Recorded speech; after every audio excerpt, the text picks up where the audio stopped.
Okay, good morning and welcome everyone to MacroAce with your host Tony. I'm the head financial analyst at FinancialJuice as well. Let's get into it with the ECB expected to keep rates unchanged for both interest rates, also for the deposit rate too, with the ECB interest rate at 4.5% and the deposit rate at 4%. So let's get into it then with ECB. So first of all, what is the refinancing and deposit rate? So you have the refinancing rate that determines the amount that credit institutions pay the ECB when borrowing for 1 week.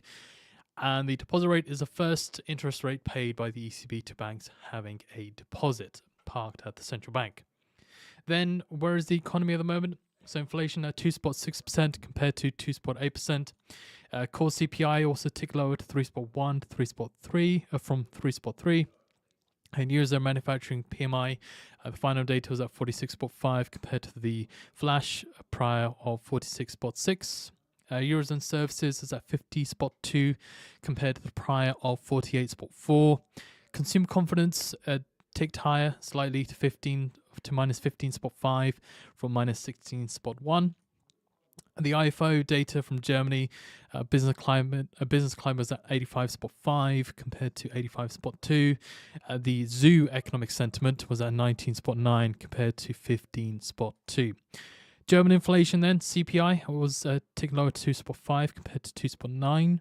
And the HICP, or the harmonized index of inflation, comparing Germany's inflation to other euro area nations, also ticks lower to 2.7% from 3.1%. Now, the previous ECB meeting minutes that we had, the previous ECB meeting that we had, the comments that were made from the ECB, they said that based on our current assessment, the ECB considers that interest rates are at a level that, maintained for a sufficiently long duration, will make substantial contribution to this goal. The ECB intends to discontinue reinvestments under PEP at the end of 2024, and money markets post the ECB rate decision. And a bit later on into towards the tail end of the ECB press conference, you had money markets pricing in 140 basis points of rate cuts for this year from 130 before the ECB statement. And traders added to ECB rate cut bets, seeing 50 basis points of easing by June, later on then fully pricing 50 basis points of cuts by June. Okay. So there wasn't really a lot that was provided by the ECB in regards to any new changes, and you can see that on the ranges and deviations Google Sheet on the ECB rate decision tab. Because there wasn't that much provided by the ECB, the markets didn't really react at all, and they kind of just carried on with the way that they were moving. So I've said this before yesterday with the Bank of Canada. You have the decision on the rate, in this case rates, and then you have the statement that comes alongside it that we have to be aware of if there is more of a hawkish or dovish stance that the central bank takes. So same with the ECB, we're looking for any guidance on when they could potentially cut interest rates, whether it will be if they do feel that that inflation is headed towards its target goal this year, or if it's next year in 2025 to 2%, or if they think it's going to take longer to reach 2%. If they feel that the inflation is going to reach the 2% goal before the end of this year, that would be seen as more dovish, because it goes from 2025 to 2024 instead. So that could be big implications for speculation within the market on the euro, and you could see some further movement towards the downside, or see a stronger decline from the euro off the back of that if that were to occur. But if we do get the ECB just kind of standing pat and repeating what they've said before, that they need to feel more confident on in inflation before they make a decision, then you may not get that much of a reaction from the rate decision itself. Okay, so let's carry on then. Now, the ECB member views. So we have the ECB survey forecasters. They said that they see core inflation. This is January 26th. They saw core inflation this year at 2.6% compared to versus 2.9 3 months ago, or from then. 2024 inflation is seen at 2.4% versus 2.6% seen 3 months ago, and 2025 is seen at 2% versus 2.1%. Villeroy from the ECB on January 27th, he said that the ECB could cut rates at any time this year. Then if we're considering or keep an eye on what the current feeling could be for the ECB and what's been put out by various sources, the ECB policymakers are open to start discussing future rate cuts in March if data points to inflation hitting 2% this year. So this is what I mean by the change in rhetoric from the ECB that we have to be looking out for in this statement that is due to come up later on at 8:15 a.m. Eastern time, because that will then confirm that there is more of a dovish stance that the ECB can potentially take, meaning that there could be the possibility of a rate cut sooner or before June rather than in June or after June if they were to go towards the more hawkish side and say that they see inflation reaching their target, they see inflation in 2025 at 2.1% or reverting back to what they've gone back to and being more hawkish. Even though there's a 0.1% difference.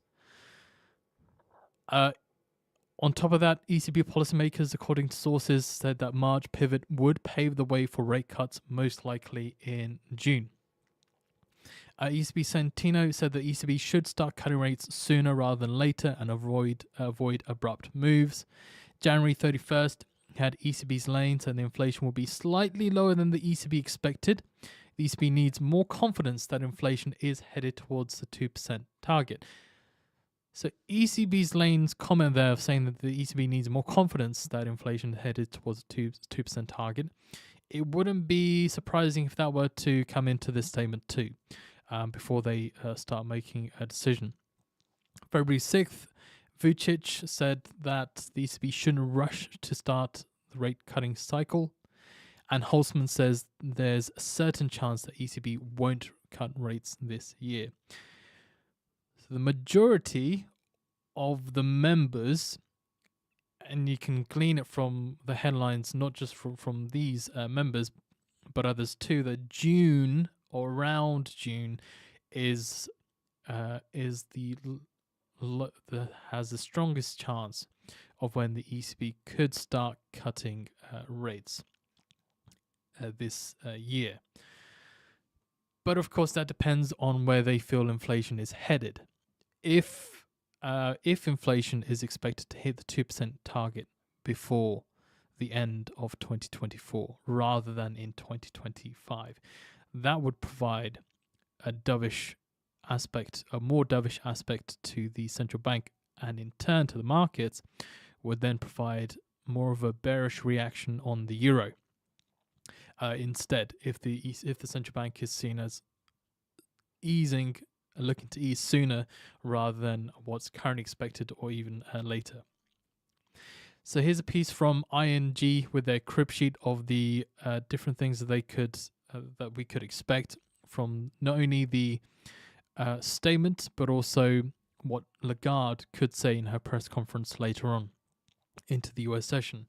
So the base case scenario, they see the ECB being moderately dovish, and the risks they show in the inflation outlook, that risks to inflation outlook are balanced, 2% target not met before the second half of 2025. This part is going to be the key point here, okay, the inflation point.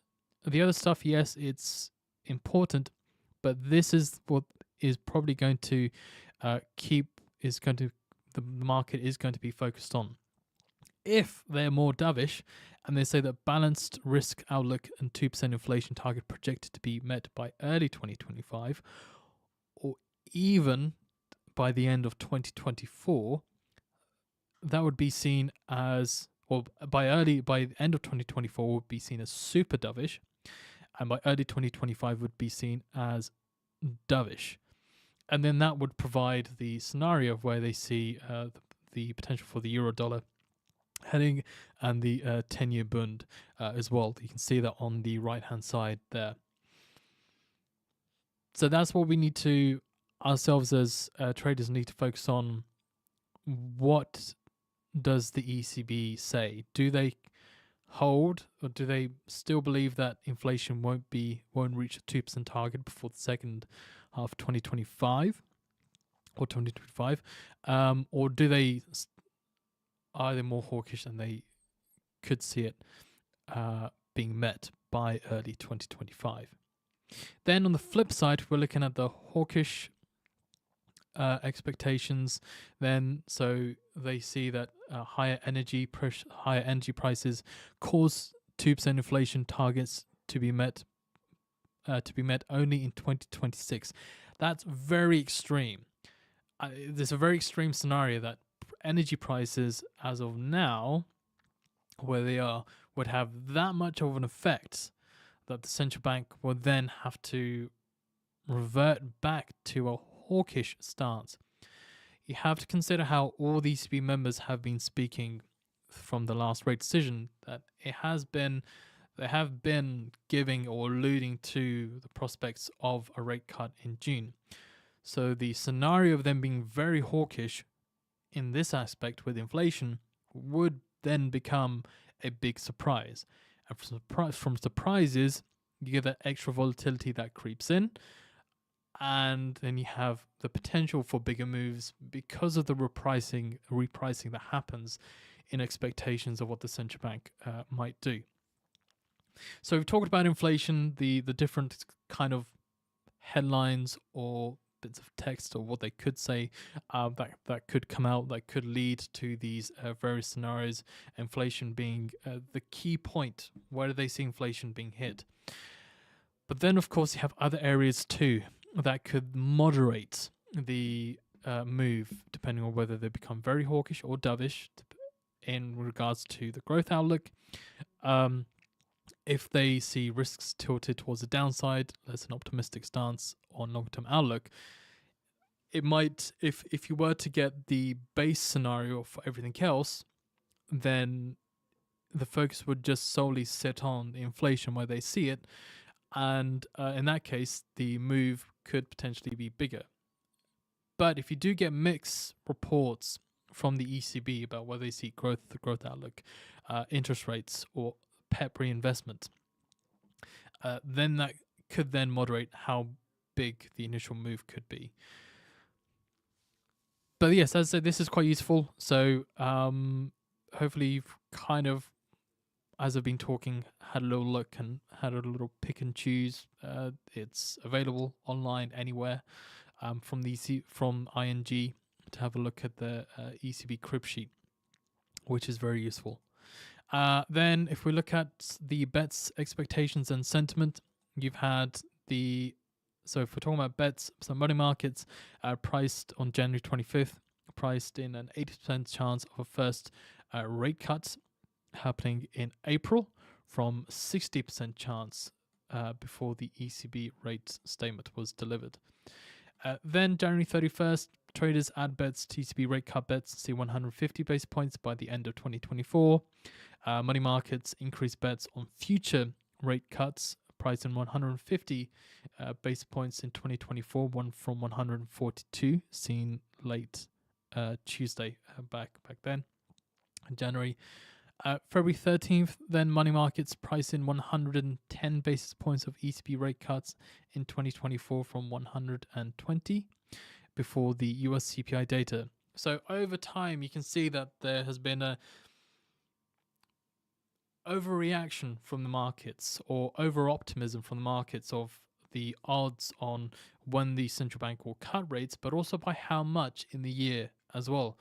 And as data has creeped through, and you've had slightly stronger PMI data, or you have had data from the US that has been much stronger than expected with the employment change, with the NFP data, which will be covering tomorrow at 8 a.m. Eastern Time, and also with the CPI data as well being stronger than what the markets were expecting. Those bets have eroded over time to the point where not now around probably around 100 basis points are expected from the ECB in regards to rate cuts from all that data that has come through since the last rate decision. Then HSBC, they said the ECB is likely to keep policy rates unchanged, but investors will closely watch for any forward guidance on the timing of the first rate cut. They don't think the ECB will be confident enough that the Eurozone has gone far enough along the disinflation process to even discuss rate cuts. While headline inflation has fallen, core inflation remains higher than the ECB would like, and real wages remain high. They expect the first rate cut to come in June. So as I said, what is the expectation for the ECB of where they see the price target being reached? If they still say they don't see it being met until the second half of, if we kind of go back a little bit on this here. So here, if the current stance is that inflation is expected to decline gradually, and if they go with what ING's base case scenario is, they don't see it reaching 2% by the end before the second half of 2025. If that's what is said, then it's not really going to be a surprise to the market. The surprises to the market would be, as I said, the dovish stance of seeing inflation hitting 2% by early 2025, or even further, the end of 2024. So that's what we've just got to be aware of and just keep an eye on, and that's what HSBC is alluding to. That then the language changes, that then they do feel confident enough that the disinflation, that the Eurozone has gone far enough along the disinflation process rather than not. Bank of America, they expect quarterly cuts this year from June, one cut per meeting in 2025 until the deposit rate is at 2%, and then more cuts in 2026.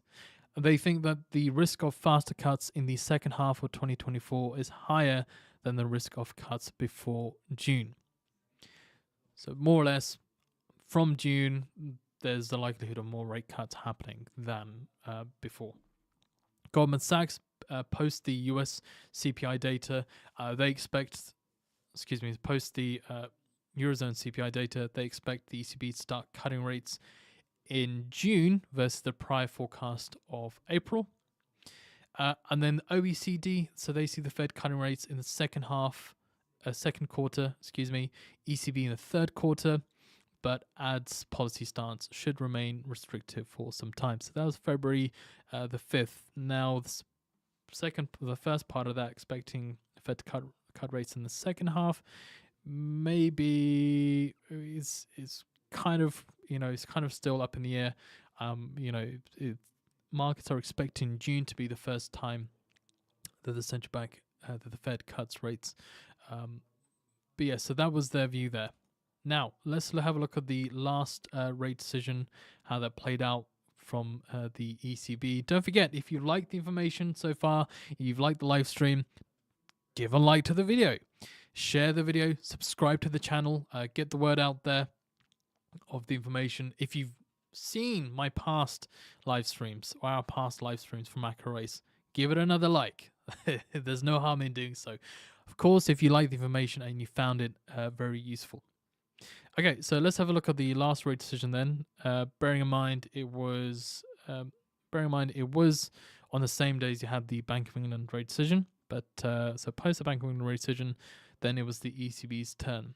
We'll notice the market reaction was very lackluster in the currency pairs. There wasn't that much that had happened. Okay, let's bring it up on ranges and deviations. It was a dud because the central bank didn't really say anything new or provided any surprises. But let's just go here. Yeah, let's kind of skip ahead a bit more. So yeah, the market reaction was a dud. Not really a lot that happened, hence the more muted market reaction. I think also covering the. Yeah, let's kind of skip out of this. Okay, so that's plenty of time after, about 10 minutes after the release had occurred, or so, from what I can see. Yeah. Okay, so that's that there. Let's get out of it. Let's have a look at the ranges and deviations. Google Sheet. If you don't have access to the ranges and Google ranges and deviations Google Sheet, then what you can do is you can sign up to the MacroAce mailing list and get your hands.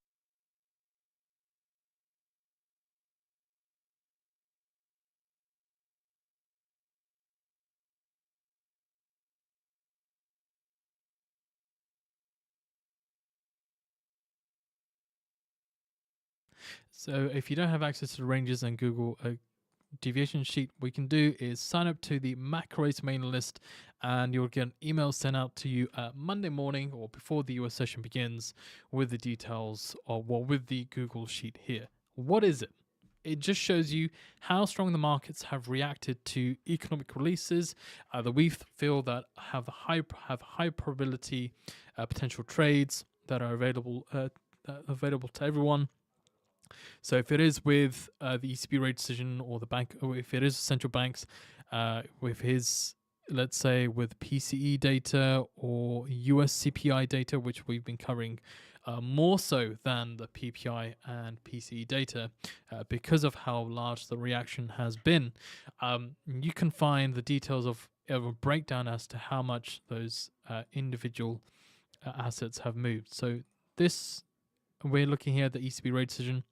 So this initial figure represents the initial move going to the wick of the candle on a 1 minute chart. And then here in the black brackets, you can see here highlighted, if you can see that there, is showing you the move 10 minutes after the release going to the end of the candle. And then in the blue brackets shows you the move 30 minutes after the release has occurred. Again, going to the end of the candle. All on a 1 minute chart is how it's presented here. Then other things to be aware of. So if you see here where it says 2 down, if in the brackets it doesn't have up, for example, that means it's moving in the same direction. Okay, that is still down. If it does say up, then it means that there was a reversal, complete reversal of the initial market reaction, and now it's going in the opposite direction. But if you don't see that, then it's showing you that it's going in the it's still below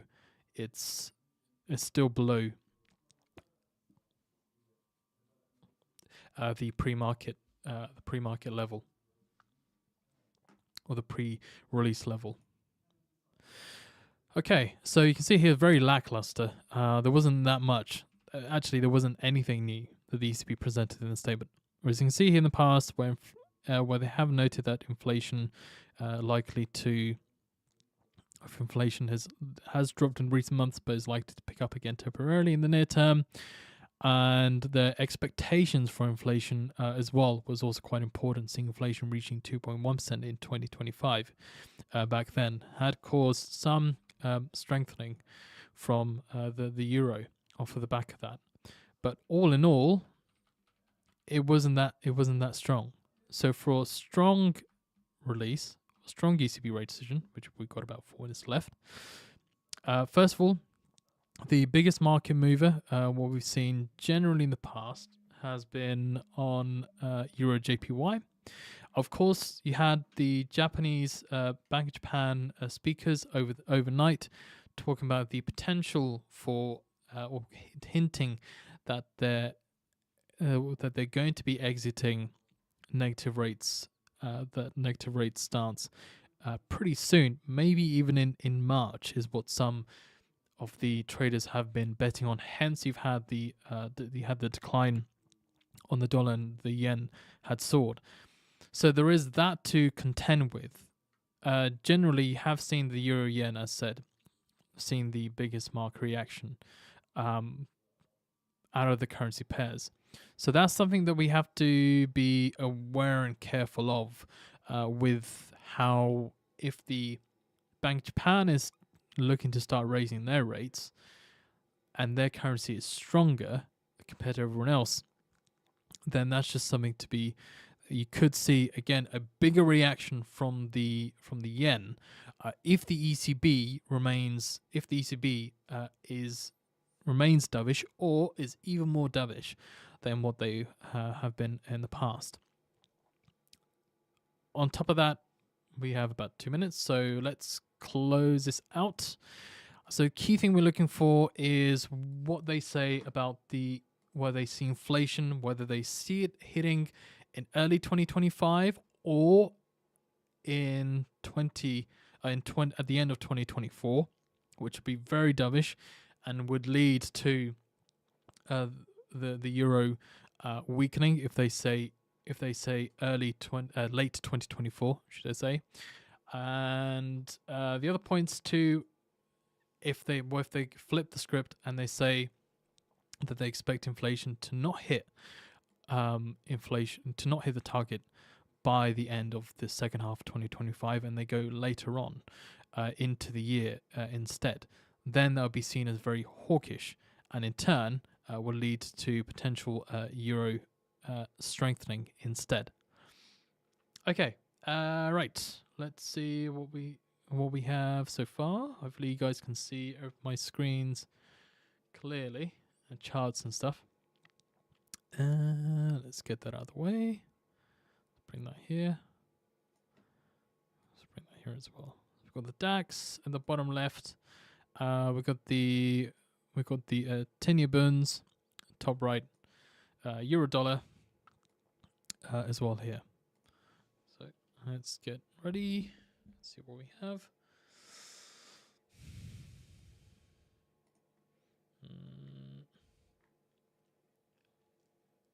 All right, we've got less than a minute. I will go quiet now.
Okay, so the key points then from the ECB, and hence I took the short position on the euro GBP. You had ECB projections for inflation excluding energy and food have also been revised down and averaged 2.6% in 2024, 2.1% for 2025, and 2% for 2026. Then also for the inflation projection, more or less kept at the same. So for 2024 at for 2.3%,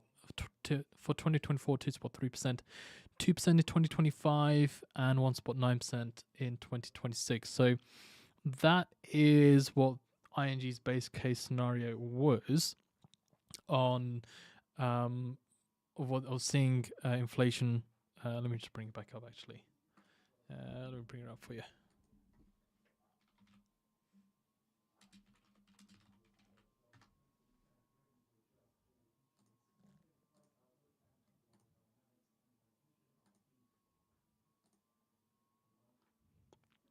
Yeah, so with ING, with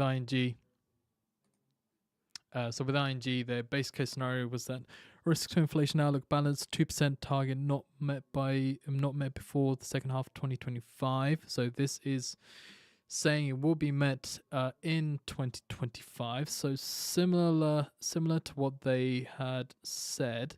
They didn't say early 2025 in the rate statement, but they have said in 2025, which isn't that much of a change from what they've said before. So it's the core inflation headlines, so what the points of what they said, are revising that down, which is what they've been concerned about in the past, that led to this weakening from the euro, the initial market reaction.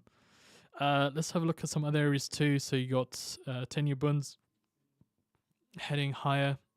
We've got the DAX heading higher too. Let's also have a look at anywhere else. Okay, let's bring up Euro JPY. Okay, let me just do a quick measurement of this first. Oh, no, never mind. Let's just do it this way. Okay, it's about 31 pips down.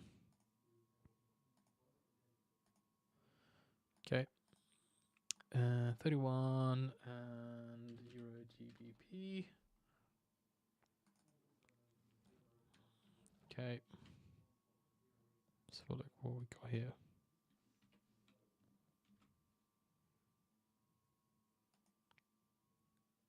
So slightly more dovish. Euro GBP about 13 and a half pips down. Okay. So not as strong as a reaction as Euro GBP. Euro JPY. Euro USD. Quick little rundown. See what they had there. Okay. So out of all of them, Euro JPY had seen the biggest market reaction. So just bring that back up. Okay. Still wanting to head lower. Well, it's kind of holding at the moment. So, but yeah. Okay. So slightly more dovish than expected. So let's get that out of the way. Let's see. All right. So Euro Yen still seeing, according to TICKSTRIKE here, still seeing that selling momentum, as are some of the other currency pairs. You can see we're holding it down there. So let's go for one more short, and then that will be it. Let's bring that up a bit more. Okay.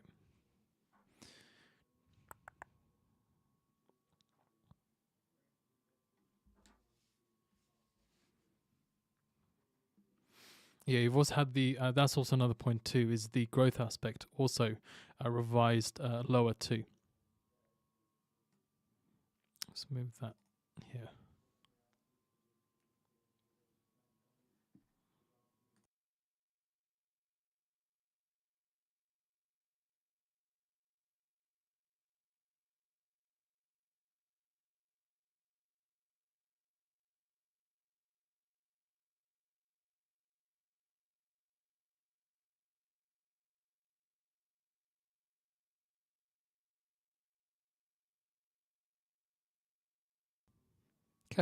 Cool. Oh, James is coming out with the breakdown here. Oh, this is very good. That's great. Appreciate that. So yeah, here we go. ECB kept staff revised down the growth projections for 2024 to 0.6%, with economic activity expected to remain subdued in the near term.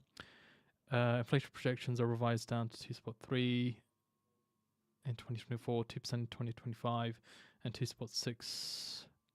Economy is expected to pick up and grow 1.5% in 2025, 1.6 in 2026, supported initially by consumption and later by investment. Great, great little. Thank you for picking up for putting the points or the main points into the chat, James. That's very good of you. Okay, so those little two trades are done then from the ECB rate decision.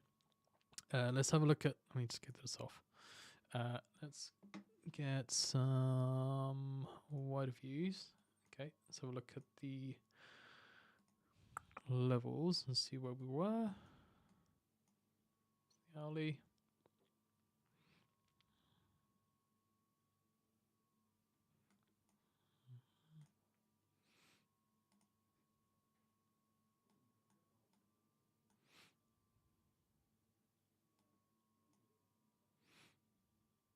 Okay.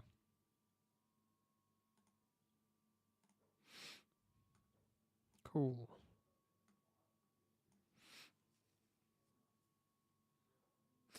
All right, so that concludes the live stream then for the ECB interest rate decision.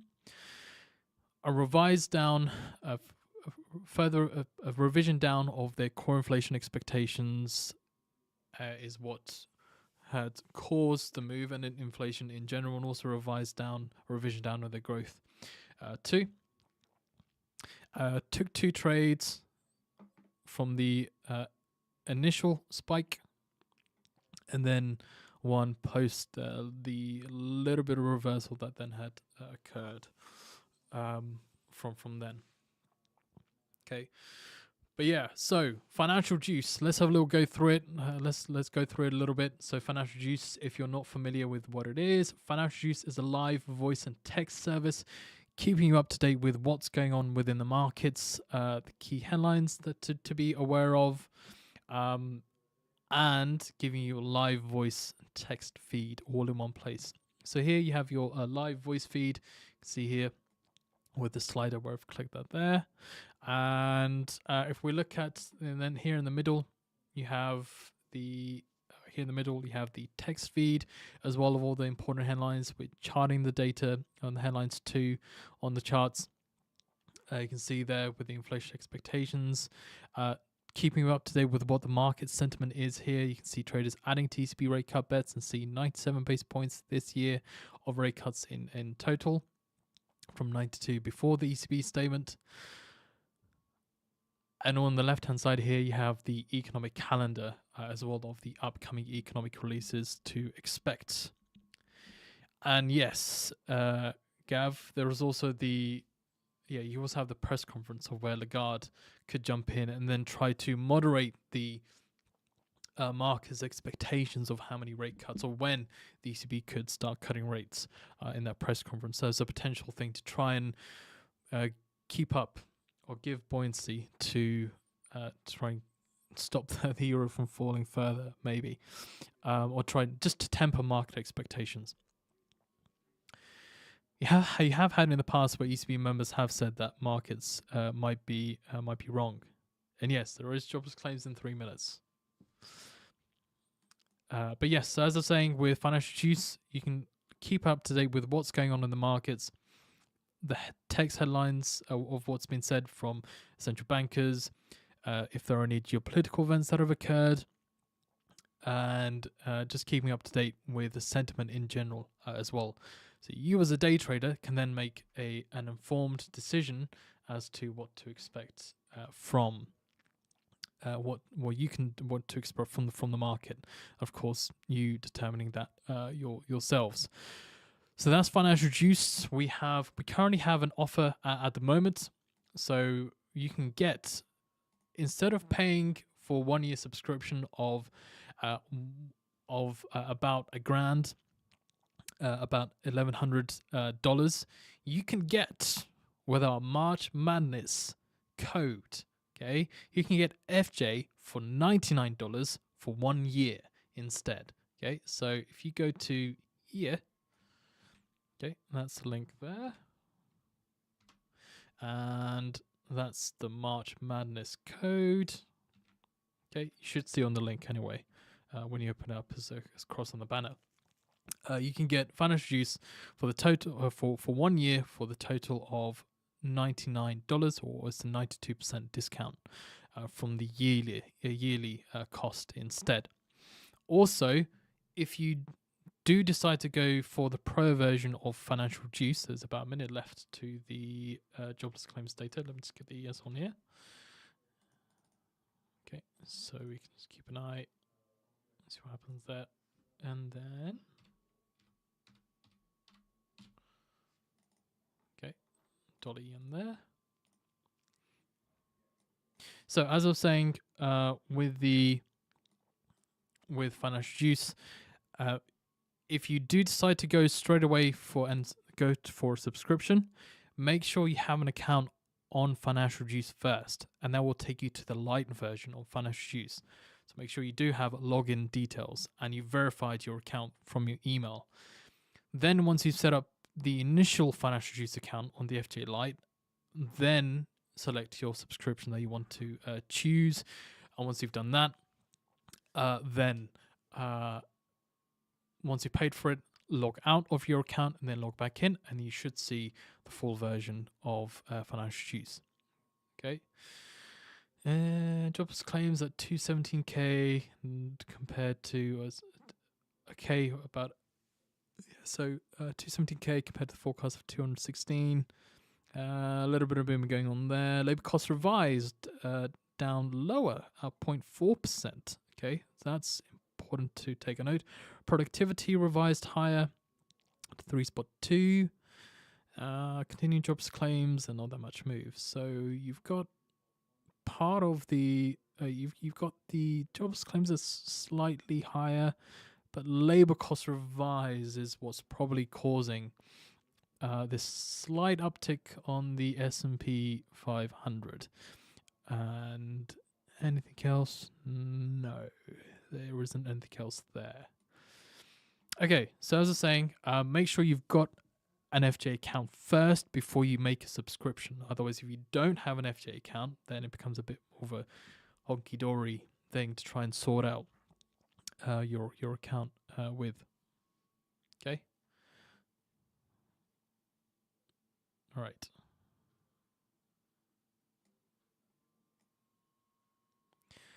So that's FinancialJuice, and then we have TICKSTRIKE here just to show you. Let's just go bring up the Euro Yen again. Let's just bring it out here as an example. So TICKSTRIKE, what it allows you to do is it shows you how strong the buying or selling momentum is visually and audibly too, through this little box here, which is called the ticker box. Okay, so this box here, the ticker box, represents, you've got an asset that we've got represented here, and you have all these different numbers and the colors too. So I'll explain what that means. So as I said, it gives you a visual and audio alert to how strong the buying or selling momentum is for an asset, whether that be Forex, stock futures, futures in general, stocks, crypto, your internals as well, that you can keep an eye on as to how strong the buying and selling momentum is in those assets.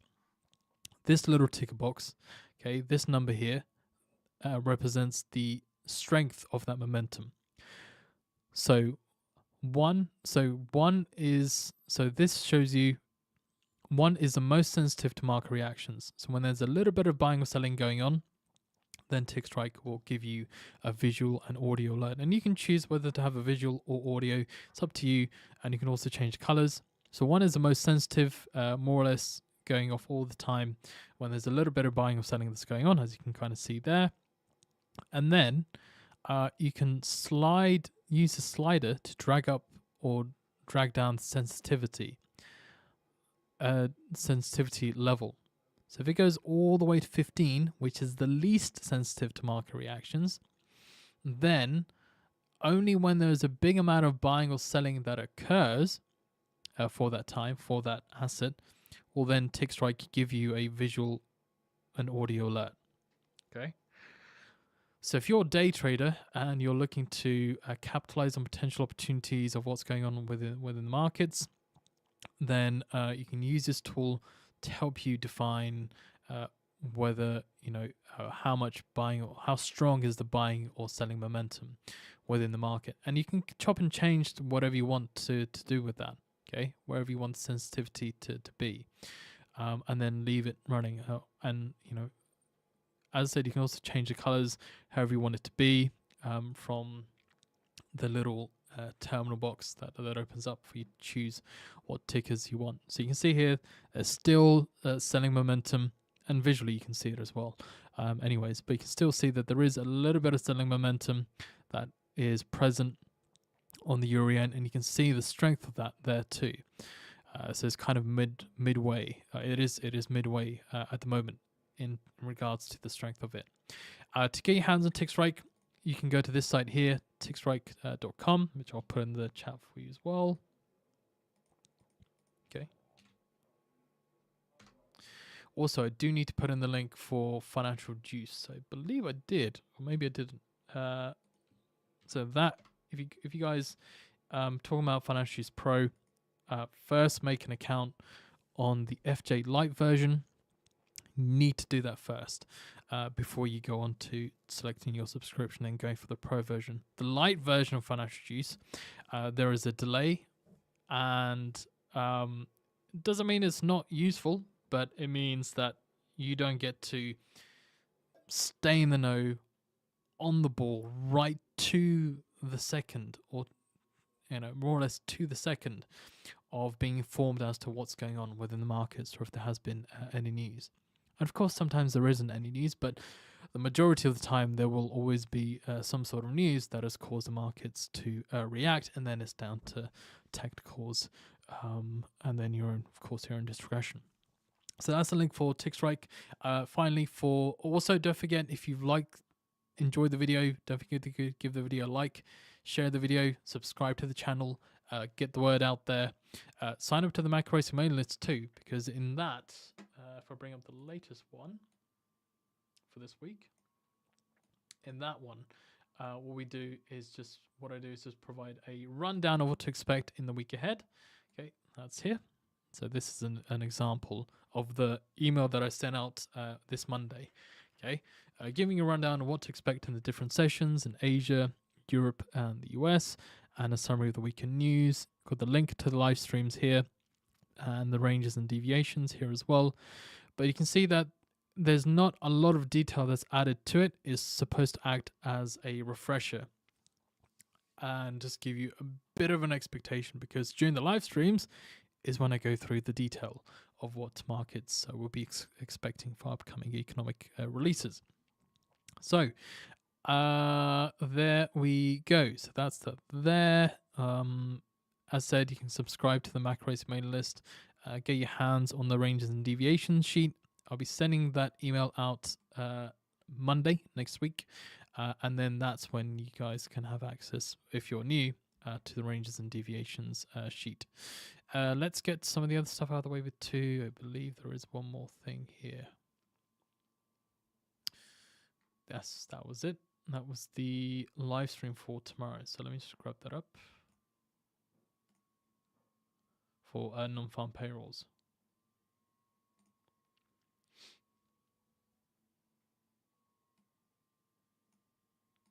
Okay.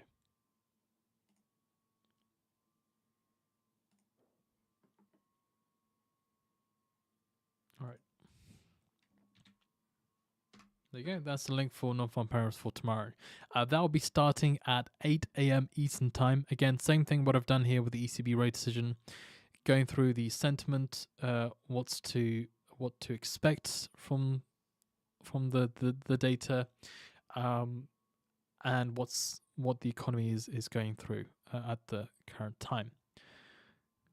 Gladys says, once again, thank you for the profits. No worries. Thank you for jumping on, and hopefully it has helped you and also other people too.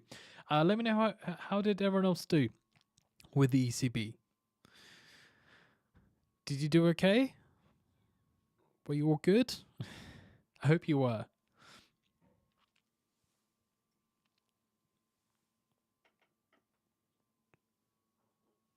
All right. Well, ladies and gents, thank you very much for joining me live for MacroAce. As said, tomorrow 8 a.m. Eastern Time, we'll be going through the non-farm payrolls data. Irfan says good. Denzel says I'm still in profits. Great. Gav Jam says 30 plus pips. Thanks, Tony. No worries. Okay. Well, you guys have a great day. Interkill says first time watching, so I didn't trade. That's perfectly fine, but it was fun to watch. Yeah, just take it at your own pace. Don't rush. It's taken me forever. It's taken me a long time to kind of get used to stuff. So, yeah, that's perfectly fine. So do whatever you want to do. Do what your heart desires. Da-na-na. All right, I'll see you guys tomorrow. Take care. Bye.